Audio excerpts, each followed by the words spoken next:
Hello students, welcome to our English class. Today we'll start with the second part of the chapter, and the chapter is The Lost Child by Malkraj Anand.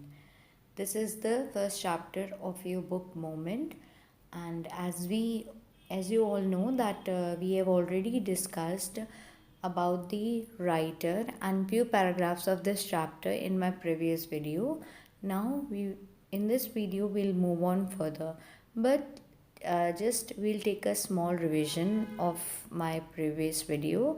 That in my previous video I discussed that there is a child who was going with his parents to a fair, to attend a fair, and what he saw in between, that everyone was enjoying the spring season that comes between February and March. Everyone was enjoying that season, either by riding on the horses, either by sitting out, either by going from the bullock carts, isn't it? And uh, that child was being fascinated by the things available in that fair, and his eyes were lingering on those things, but he suppressed those feelings because his father didn't accept that plead of his of buying those toys. And but her mother was very generous towards him, and so he just so he was just ready to move ahead, and he forgot about that toy, isn't it? So let's move on further. A group of dragonflies were bustling about on their gaudy purple wings, intercepting the flight of a lone black bee or butterfly in search of sweetness from the flowers. तो जैसा कि आप इन lines में देख रहे हैं, यहाँ पे किसकी बात हो रही है? ड्रैगन फ्लाइज की बात हो रही है। पिक्चर में आप देख सकते हैं कुछ इस तरह का ड्रैगन फ्लाई दिखता है, ठीक है। तो यहाँ पे कुछ ड्रैगन फ्लाइज का झुंड है जो कि उन्हीं मस्टर्ड फील्ड पे नज़र आ रहा है, जो जिस मस्टर्ड फील्ड की बात उसकी मदर कर रही थी, और वो किसकी कुछ वो पॉइंट आउट करके किसको दिखा रही थी, उससे किसका मन बहलाने की कोशिश कर रही थी? उस बच्चे का, जो कि क्या खरीदना चाहता था? टॉय खरीदना चाहता था, but somehow his father refuse to buy that toy. So her mother just present a generous nature in front of him and distract him by showing that mustard field. और उसी mustard field पे ढेर सारे dragon flies जो है उड़ते हुए नज़र आ रहे हैं. Here bustling means noisy activity. Noisy activity हो रही है. नॉइजी एक्टिविटी का मतलब है कि चारों तरफ उनकी आवाज़ें सुनाई दे रही हैं. And about on their gaudy purple wings. Gaudy means होता है शोई और ब्राइट. तो उनके जो विंग्स हैं वो कैसे हैं? बहुत शोई हैं, बहुत ब्राइट कलर्स के हैं, ठीक है. और वो किसको रोक रहे हैं या किसको इंटरप्ट कर रहे हैं? Intercepting means a kind of interruption. किसको चेस कर रहे हैं, किसके पीछे पीछे भाग रहे हैं या तो मधुमक्खी के पीछे भाग रहे हैं या तो तितलियों के पीछे भाग रहे हैं. और ये सभी जो है मस्टर्ड फील्ड में, यानी उन सरसों के खेत के फूलों के ऊपर, और उनकी जो है उनको उनके ऊपर जो है मंडरा रहे हैं, या उनके जो है उनके ऊपर बैठने के लिए वो आपस में एक दूसरे को क्या कर रहे हो, एक दूसरे के साथ जो है इंटरप्शन कर रहे हैं, या खेल रहे हैं, या फिर जो है उड़ते हुए नज़र आ रहे हैं. Okay. The child followed them in the air with his gaze till one of them would still its wings and rest and he would try to catch it. अब वो बच्चा है, आपने देखा होगा जो छोटे बच्चे होते हैं, जब भी वो कुछ ऐसी चीज़ देखते हैं तो उसकी तरफ खिंचे चले जाते हैं, फैसिनेट हो जाते हैं, अट्रैक्ट हो जाते हैं. तो यहाँ पे वो बच्चा उनका पीछा करता है, उस जहाँ जहाँ वो जाते हैं उनका उसको एक तक देखता रहता है और उनके पीछे पीछे जाता है, जब तक कि कोई एक जो है एक बटरफ्लाई या एक बी या एक जो है ड्रैगन फ्लाई कहीं जाकर बैठ नहीं जाता. वो तब तक उसका पीछा करता है, और जैसे ही वो बैठता है वो उसको क्या करने की कोशिश करता है? पकड़ने की कोशिश करता है. But it would go fluttering flapping up into the air when he had almost caught it in his hands. और जैसे ही वो पकड़ने की कोशिश करता है तभी वो अपने विंग्स को फ्लैप करने लगते हैं, और फ्लैप करते हुए वो विंग्स हैं जो कि बहुत ही गॉडी हैं, ब्राइट कलर के हैं, पर्पल विंग्स को फ्लैप करते हुए, या वो बटरफ्लाइज अपने विंग्स फ्लैप करते हुए वहाँ से उड़ जाती है, उसके हाथ में नहीं आती. Now, what happened after that? Then his mother gave a cautionary call. Come, child, come. Come on to the footpath. अब उसकी माँ उसको आवाज़ लगाती है. Cautionary call means a warning sound, और यू कैन से चेतावनी भरी आवाज़ में उसको बुलाती है, उसको अपने साथ चलने के लिए बोलती है, फुटपाथ पे चलने के लिए बोलती है. पर वो बच्चा अभी भी उन एक्टिविटीज़ में क्या है, बिज़ी है. जैसा कि आप देख पा रहे होंगे कि वो पिछली बार भी वो बच्चा पीछे छूट गया था because he was being fascinated by the toys available in those shop, isn't it? अब यहाँ पर भी वो किससे जो है अट्रैक्ट हो जाता है, बीज से अट्रैक्ट हो जाता है, ड्रैगन फ्लाई से अट्रैक्ट हो जाता है ना. और वो उन सब की एक्टिविटीज़ को क्या करने की कोशिश कर रहा है, वो उनको कैप्चर करने की कोशिश कर रहा है, अपने हाथ से कैच करने की कोशिश कर रहा है, पकड़ने की कोशिश कर रहा है, पर वो बार बार क्या होती हैं, उड़ जाती हैं. Okay. Now moving on to the next para. He ran towards his parents gaily and walked abreast of them for a while, being, however, soon left behind, attracted by the little insects and worms along the footpath that were teeming out from their hiding places to enjoy the sunshine. अब जैसे ही वो अपनी माँ की आवाज़ को सुनता है, वो उनके पास तुरंत भागता है.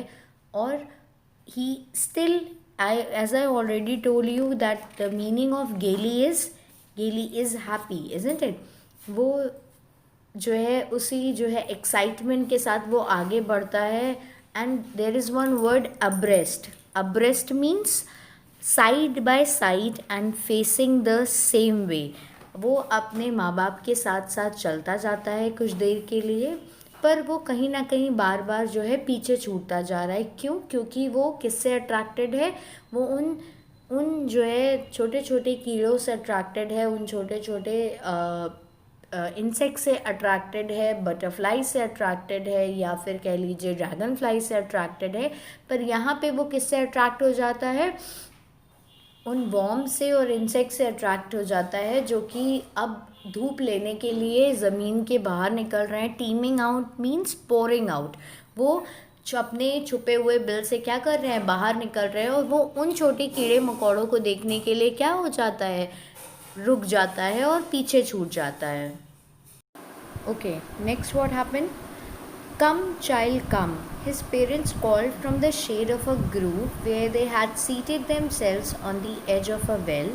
He ran towards them. वो फिर से उसको आवाज़ लगाते हैं. जैसा कि मैंने आपको पहले बताया, वो बच्चा बार बार पीछे छूट जाता है, तो बार बार उसके पेरेंट्स को क्या करना पड़ता है, उसे कॉशनरी कॉल देना पड़ता है ताकि वो उन पीछे ना छूटे और उनके साथ चलता रहे. वो कुछ हद तक, कुछ आगे तक उनके साथ चलता भी है. As I told you that he was being walked abreast of them, isn't it? Abreast means side by side. वो उनके साथ साथ चलता है, पर फिर भी कहीं ना कहीं कुछ चीज़ों को देखने की वजह से, उनसे अट्रैक्ट होने की वजह से, फैसिनेट होने की वजह से वो पीछे छूट जाता है. तो बार बार उसके पेरेंट्स उसे बुलाते हैं. अब यहाँ पे जो सिचुएशन है कि उसके पेरेंट्स कहाँ बैठे हुए हैं, उसके पेरेंट्स जो है एक पेड़ के छाँव के नीचे बैठे हुए हैं. There is one word, grove. Grove is a small group of trees, isn't it? तो उस पेड़ की छाँव, कुछ पेड़ों की छाँव के नीचे बैठे हुए हैं, और वो पेड़ की जो छाँव है वो कहाँ है, जैसा कि आप पिक्चर में देख पा रहे होंगे कि देयर इज़ अ वेल. और वो उसी कुएं के पास जो पेड़ लगे हुए हैं उनकी छाँव में बैठे हुए हैं, और वो बच्चा अपने पेरेंट की आवाज़ को सुनते ही उनके पास पहुंच जाता है. Now moving on.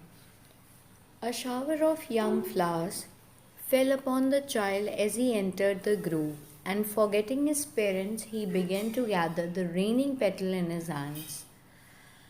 अब जैसे ही वो बच्चा उस पेड़ के शेड में या उन पेड़ों की छाँव में एंटर करता है, अचानक से उसके ऊपर जो है फूल गिरने लगते हैं. जैसा कि आप पिक्चर में देख के प्रिज्यूम कर पा रहे होंगे, उसके ऊपर तुरंत फूल गिरने लगते हैं, और वो जो है क्या कहते हैं अपने पेरेंट्स की उस कॉशनरी कॉल को या अपने पेरेंट्स को भूल जाता है और वो उन पेटल्स को क्या करने लगता है, कलेक्ट करने लगता है, अपने हाथों से पकड़ने लगता है. But lo, he heard the cooing of doves and ran towards his parents, shouting, "The dove, the dove!" The raining petals dropped from his forgotten hands. अब ये सब जब वो सारी पेटल्स को अपने पास पकड़ रहा था, पकड़ने की कोशिश कर रहा था, तभी उसे Dove is also a kind of bird and it looks same like a pigeon. Okay, and it is white in colour. तो वो जैसे ही उन डव्स को देखता है, उनकी आवाज़ सुनता है, वो तुरंत जो है अपने पेरेंट के पास भागते हुए जाता है और चिल्लाने लगता है और उन डव की तरफ पॉइंट आउट करने लगता है. पर वो जब ये करता है तब वो उन पेटल्स के बारे में भूल जाता है और जो कि उसके हाथ में है और उनको वो छोड़ देता है. और आपने ऐसा देखा होगा कि बच्चों का ये बिहेवियर होता है कि जब वो किसी चीज़ के लिए एक्साइटेड होते हैं, जब वो किसी चीज़ के पीछे ये अट्रैक्ट होते हैं या भागते हैं, तो वो दूसरी चीज़ भूल जाते हैं. वो नई नई चीज़ों को एक्सप्लोर करने की क्या करते हैं, कोशिश करते हैं, पुरानी चीज़ों को भूल जाते हैं. तो सेम यहाँ पे बिहेवियर उस छोटे बच्चे का नज़र आ रहा है कि जब वो अपने पेरेंट्स के पास भागते हुए आता है, तब उसे जो है रेनिंग पेटल्स दिखाई देती हैं और वो उन्हें पकड़ने की कोशिश करता है.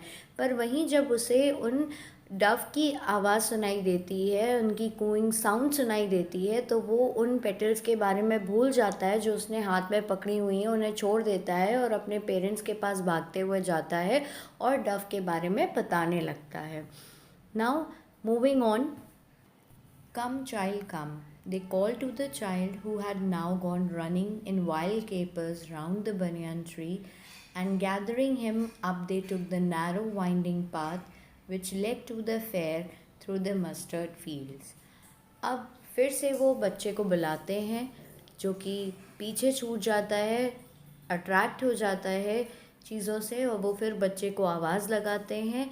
और वो बच्चा जो है उनके पास आने से पहले एक बनियन ट्री को देखकर उसके आसपास क्या करता है, चक्कर लगाने लगता है. There is one word, keepers.